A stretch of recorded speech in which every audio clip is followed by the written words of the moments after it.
So welcome guys, if you've not seen part one of this three-part series, you've joined us at part two, but it's not actually in any real order. What I'm doing is a three-part series where I incrementally go up in theoretical budgets. So the first video was 4 watches you can get for £200. This video, part two, is for about 4 watches you can buy for £500. And the last video, part three, is going to be what 4 watches you can get with a budget of £2,000. So it's a way of having a nice 4 watch collection for the budgets I've set. And all the watches in each of these parts are watches I've either owned, I've seen up close, or I know enough about to recommend for this collection. And I've tried to keep it balanced, but again guys, remember, it's just my opinion, but it's based on experience and what I think you'll enjoy, because that's what it's all about at the end of the day, and trying to get the most for your money. And a lot of these watches, some of them are a little bit dated, but that helps you get them at a better price, but it doesn't stop them being really good. So I've got my trusty notebook here, so I'm going to be popping up pictures here so you can get to see with reference to the watches I'm talking about. But then I'm also, in the description, you're going to get links or guidance of where you could possibly find these watches. The prices do fluctuate slightly, but it's still accurate enough for you to think of this theoretical budget, what you can get, and the choices are pretty good. So what I'm going to do, give you an idea of what's going to be covered in this video if you've not seen the other ones, is four categories for 4 watches. And the way I've broken it down is the top category, category A, is I like to think everyone should have as their best watch, as a tool watch, as a day-to-day, everyday watch that they like to wear as their best one, is to be a dive watch. It's the most versatile watch overall, along with a field watch or something like that. So that's why I've chosen a dive watch. Would be the most expensive choice at the top. And then category 2, or B, is going to be the field watch. I think everyone should own a field watch or a field style watch, because they have a lot of historical importance in the world of horology, because field watches have been so crucial from days gone by for soldiers to use as a way of accurately sharing, timekeeping together to perform missions successfully. And they have that kind of value, and that's why I think you should have some kind of reminder of that importance that this type of watch represents. Third category, or category C, is the dress watch. Now, we occasionally go out, or some of us more than others, and it's good to have, for those special occasions, a more dressy watch. If you're going to dress up, go to a wedding or something like that, it's good to have a dress watch, something that's going to slip under the cuff, not be too ostentatious, something that's going to go with a classy outfit. And I have a bit of experience with these. I don't go out too much, but these suggestions should be good.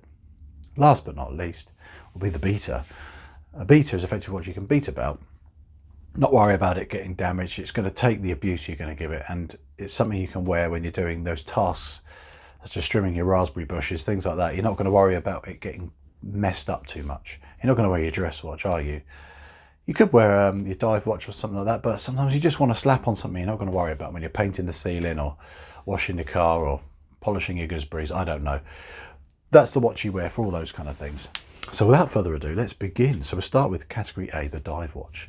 Now, the watch I'm suggesting, it's £170, give or take. They do fluctuate in price, but it's the Citizen BN0150-2E. And the picture of it here, you can see it's one of the most classic, excellent dive watches for the money. They are exquisite. They're a really comfortable size to wear.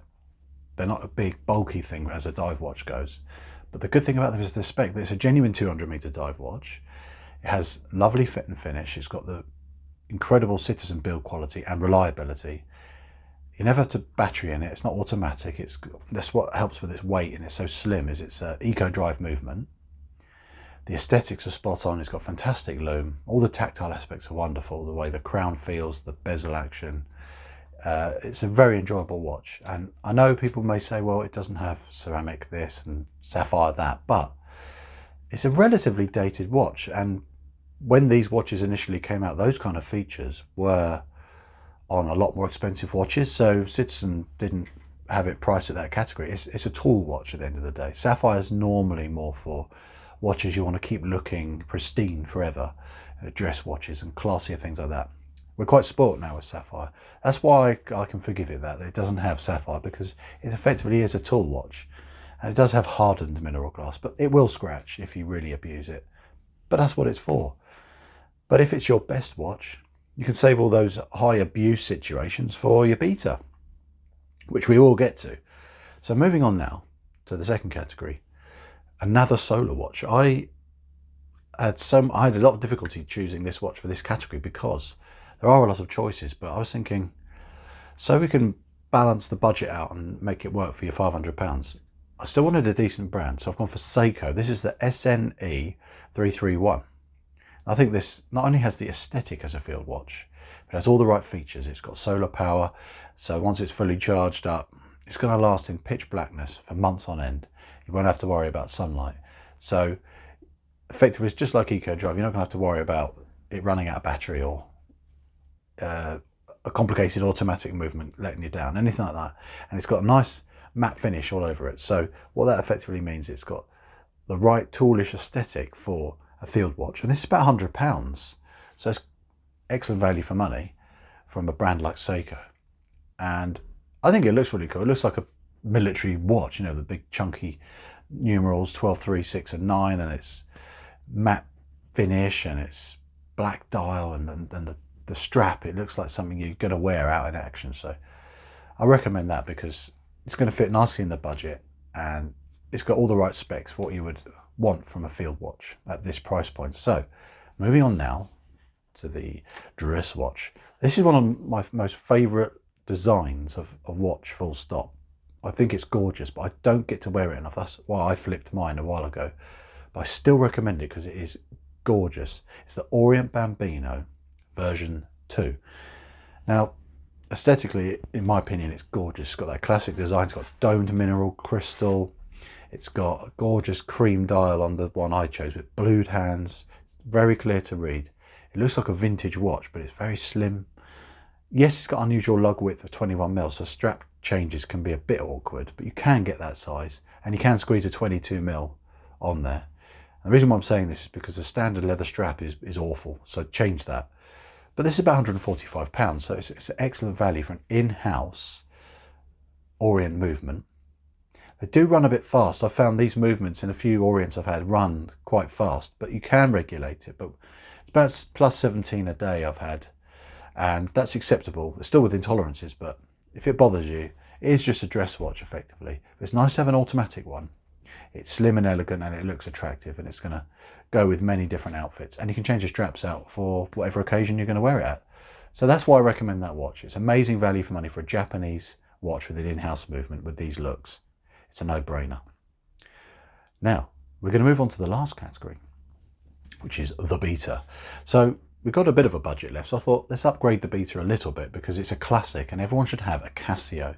And this one, the G-Shock DW5600, is the square. It's effectively a reissue, very, very close looking to the original, the very first G-Shock from the 80s.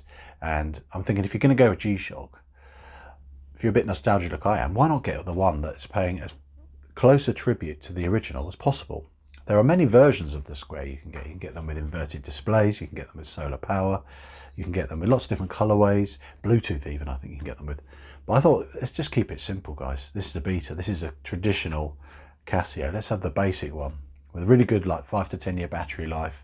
It's got all the regular G-Shock features. And this specific model is the one that can break records. It's the one that's been run over by a 25-ton lorry and still been perfectly functional. That's the epitome of beta watch, or a watch you can not worry about it. It will survive things better than you can. Let's put it that way. You fall from space, you're going to be a puddle of blood and mess on the floor, but your watch will be still fine. So it's weird having a watch that's way tougher than you are. So what better way to finish this recommendation series than to say have a watch that's as hard as nails? So that's the one. So I really hope you've enjoyed this part 2 of the 3-part series, the £500 budget. What can you get? 4 watches. I think I've done okay, you know. I hope you like my suggestions. I'm sure some of you have had many of these watches.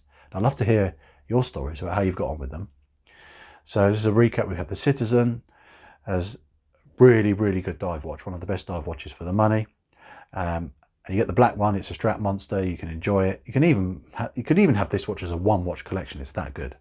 Then the field watch, gorgeous Seiko, is a bit more of a toolish look to it, and it looks like a proper military watch.